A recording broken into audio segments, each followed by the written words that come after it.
नमस्कार दोस्तों, हमारे YouTube चैनल पर आपका स्वागत है। आज के वीडियो में हम आपको सिखाएंगे कि खुद पर ध्यान दो, लोगों पर नहीं। ये वीडियो आपके जीवन में एक महत्वपूर्ण सीख देगी, इसलिए इसे ध्यान से देखें और हमारे चैनल को सब्सक्राइब कर लें। एक बार की बात है, एक गांव में एक लड़का रहता था। उसका नाम कैलाश था। वह अपने जीवन से बहुत नाखुश था। उनकी उदासीनता का कारण यह था कि वह अब तक अपने जीवन में कुछ नहीं कर रहा था। उसके माता पिता उसे कोसते थे कि आपके सभी दोस्त कुछ न कुछ कर रहे हैं, लेकिन आप अभी भी घर बैठे हैं। मित्रों के बीच भी अक्सर उनका मजाक उड़ाया जाता था। वह कहीं जाता तो लोग उससे पूछते कि आप क्या कर रहे हैं। उसे यह बताने में भी शर्म आ रही थी। वह कुछ नहीं कर रहा था। धीरे धीरे वह रिश्तेदारों से मिलना कम कर दिया और लोगों से बातें भी करना बंद कर दिया। वह ज्यादातर घर पर ही रहता है। वह अकेला रोता है और भगवान को दोष देता है और अपनी किस्मत को कोसता देता है। अब उसे अपना जीवन भारी लगने लगा था। कभी कभी वह सोचता कि कब वह कुछ करने के योग्य बनेगा, और फिर वह सोचता कि जिंदा रहने से अच्छा मर जाना है। एक दिन वह अपने घर के रोड से गुजर रहा था। तभी उसने देखा कि एक महात्मा दुख और परेशानियों पर प्रवचन दे रहा है। वह भी उसी भीड़ में सबसे पीछे बैठ गया और गुरु के प्रवचन सुनने लगा। महात्मा कह रहा था, दुख एक शिक्षक की तरह है जो हमें जीवन की सच्चाई दिखाता है और हमें जीने का सही तरीका सिखाता है। आप चाहें तो जिंदगी जीना भी सीख सकते हैं। महात्मा उपदेश दे रहे थे कि तुम चाहो तो कुछ भी हासिल कर सकते हो, और अगर चाहो तो एक कोने में बैठकर रो सकते हो। इन सभी बातों को कैलाश ध्यान से सुन रहा था, लेकिन महात्मा की यह बातें पसंद नहीं आई। उसने खड़े होकर कहा कि कुछ भी सिखाने से दुख दूर नहीं होता। इसमें केवल दर्द होता है। दुख की पीड़ा अनंत है।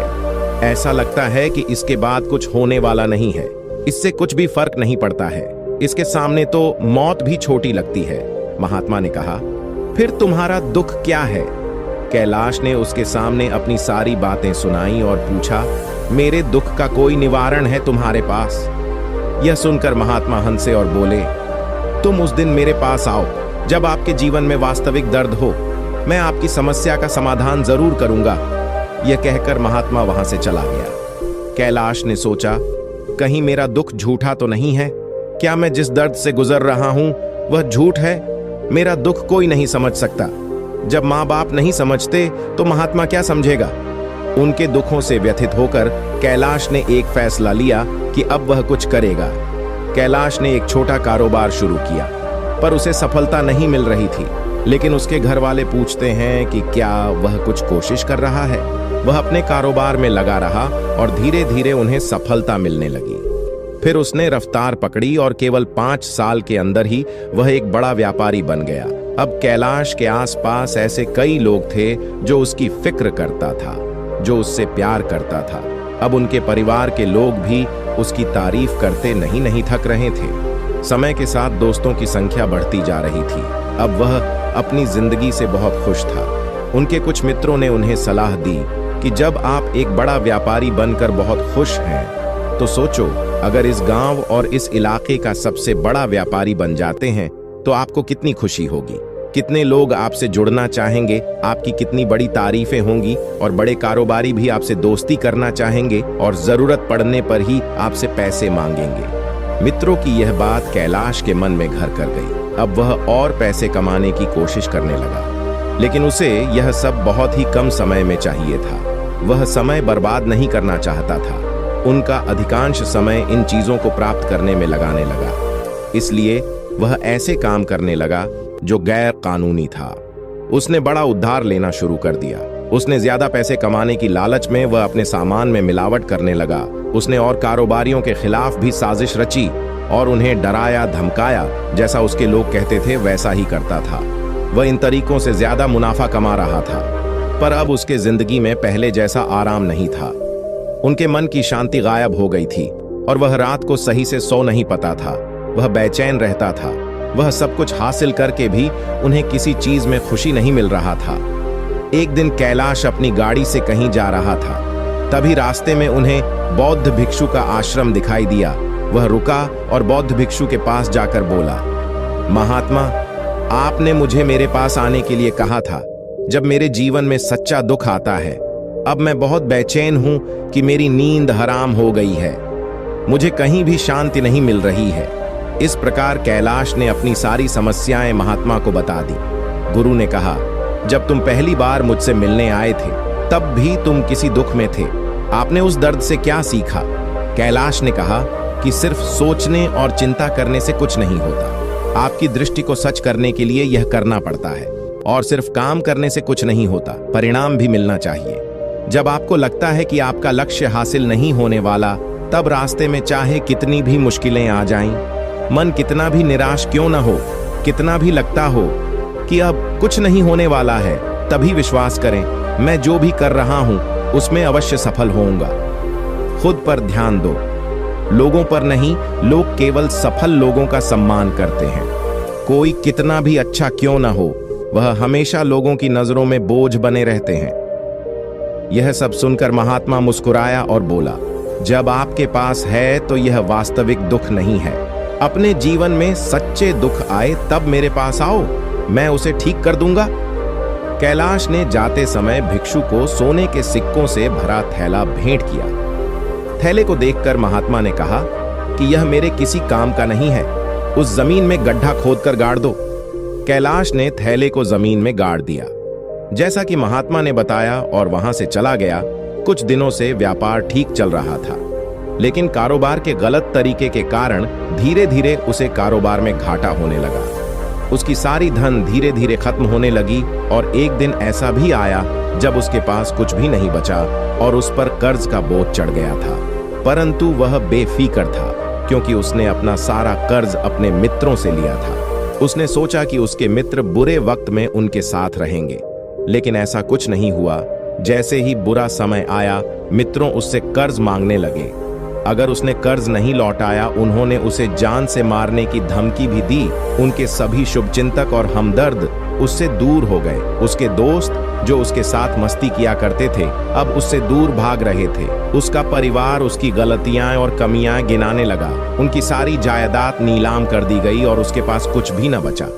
जब उसने अपने पिता से मदद मांगी, पिता ने कहा कि मेरे पास थोड़ी सी धन है, मैं तुम्हारी माँ को क्या कहूंगा अगर मैं तुम्हें दे दूं।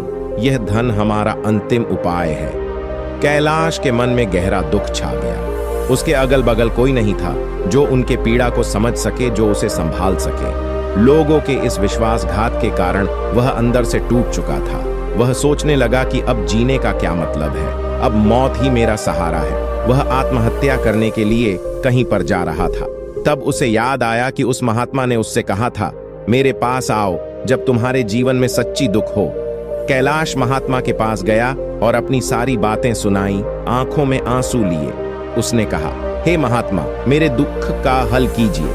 महात्मा ने कहा, जब जीवन में सच्ची दुख होगा तब मेरे पास आ जाना, मैं इसे जरूर सही करूंगा। कैलाश ने कहा कि ये क्या हो रहा है, मेरी जीवन में अभी दुख नहीं है, तो आखिर सच्चे दुख क्या है? महात्मा ने कहा कि पहले आप मुझे बताओ, आपने अपने दुख से क्या सीखा? कैलाश ने कहा कि मैंने वह सीखा, जो लोग हमारे जिंदगी में आते हैं वह हमारी सफलता और प्रगति के कारण वो हमें धोखा जरूर देंगे, क्योंकि बुरे समय में वे हमारे साथ नहीं खड़े होंगे। वे अच्छे समय में ही हमारा फायदा उठाएंगे और बुरे समय में हमें छोड़ देंगे। उन लोगों पर ही विश्वास करें जो हमारे बुरे समय में हमारे साथ खड़े रहते हैं। लेकिन ऐसे लोग बहुत कम होते हैं, लेकिन जिनके पास है उन्हें उनकी शुक्रियादा करनी चाहिए, उनका मजाक नहीं करना चाहिए। कभी भी किसी के खिलाफ साजिश नहीं रखना चाहिए। अपना काम ईमानदारी और विश्वास से करें और कभी लालची मत बनो। अपने सारे दुख दर्द और अनुभव बयां करने के बाद कैलाश महात्मा के सामने आंखों में आंसू लिए बैठ गया। कुछ देर बाद महात्मा उठे और जमीन में एक गड्ढा खोदा और थैला निकाल लिया, जो सोने के सिक्कों से भरा हुआ था। उसने कैलाश को देकर कहा, मेरे पास आओ जब तुम्हारे जीवन में सच्ची दुख हो। कैलाश ने अपने महात्मा को शुक्रिया किया और उसे प्रणाम करके चला गया। उस रुपया से उन्होंने एक छोटा सा व्यापार चालू किया। अब वह छोटा कारोबारी बनकर भी खुश हैं। उन्होंने पूरी मेहनत और सच्चाई से व्यापार किया। जल्द ही वह अपने गांव का एक बड़ा कारोबारी बन गया। उनका जिंदगी सुख सुविधाओं से भरा हुआ था। लेकिन कोई कितना भी अच्छा क्यों न हो, लेकिन जीवन में दुख आता है तो कैलाश के जिंदगी में भी दुख आते थे। अपने माता पिता की मृत्यु के रूप में वे दोनों एक ही दिन मर गए। कैलाश अपने माता पिता से बहुत प्रेम करता था, इसलिए उनके निधन से उन्हें बहुत दुख हुआ। वह दोनों शवों को श्मशान घाट ले गया, जहां अंतिम संस्कार किया गया। वहां उसने अपने माता पिता का पार्थिव शरीर जलता हुआ देखा तो उनका मन अशांत हो उठा। उसके मन में कई सवाल उठने लगे। वह घर वापस आ गया, इसलिए उसने अपने माता पिता के घर और धन को देखा, जिसके लिए उनके पिता हमेशा लड़ते रहे। आज जो छूटा पड़ा है, जिन्होंने इसकी देखभाल की, इसके लिए लड़ने वाले इस दुनिया से चले गए। उसके पिता ने जो कुछ कमाया वह सब यहीं रह गया। एक दिन पहले तक उसके पिता मारपीट करते थे किसी के साथ उसकी धन के लिए। आज वो खुद इस दुनिया से चले गए। उसका मन ऐसे अनेक विचारों के सवालों में था। वह अंदर से अकेला और डरा हुआ महसूस कर रहा था। वह खाली महसूस कर रहा था। उसे लगा कि कुछ है जो वह समझ नहीं सका, इसलिए वह महात्मा के पास गया। उसे देखकर बौद्ध महात्मा जी ने कहा, क्या जीवन में कोई दुख है? कैलाश ने कहा, वैसे तो जीवन में कोई दुख नहीं है, सब कुछ अच्छा चल रहा है, लेकिन आज मेरे माता पिता का स्वर्गवास हो गया है। मैं इस घटना से बेहद दुखी और बेचैन हूं। महात्मा जी ने कहा, इसमें बेचैन होने की क्या बात है? एक दिन सबके अपनों को मरना है। कोई न कभी जिंदा रहा है और न कभी रहेगा। एक दिन तुझे भी मरना है। शायद तुम कल ही मर जाओगे, या आप आज भी मर सकते हो। कैलाश ने कहा, क्या कह रहे हो महात्मा? मैं भी मर जाऊंगा, लेकिन मैं अभी ठीक हूं। बौद्ध ने कहा कि सब जी रहे हैं इस भ्रम में कि मृत्यु केवल दूसरों को आती है, बड़ों के पास ही आती है। लेकिन ठीक लोग और बूढ़े भी मर जाते हैं, बच्चे मर जाते हैं। मौत का उम्र से कोई लेना देना नहीं है, ये सभी को प्रभावित करता है। गुरु जी की ये बातें कैलाश के मन में घर कर गईं और वह शांत से चला गया। लेकिन उसका मन अभी भी ख्यालों में था। वह खाली महसूस कर रहा था। वह सारा दिन अपने बारे में ही सोचता रहा कि वह कौन है, वह इस दुनिया में क्यों आया है, क्या जीवन का लक्ष्य केवल चीजों को खाना और मरना है? ऐसे कई सवाल उसके दिमाग में लगातार उठ रहे थे, लेकिन उन्हें अपने किसी भी सवाल का जवाब नहीं मिल रहा था और उसका दुख समय ब समय बढ़ता ही जा रहा था।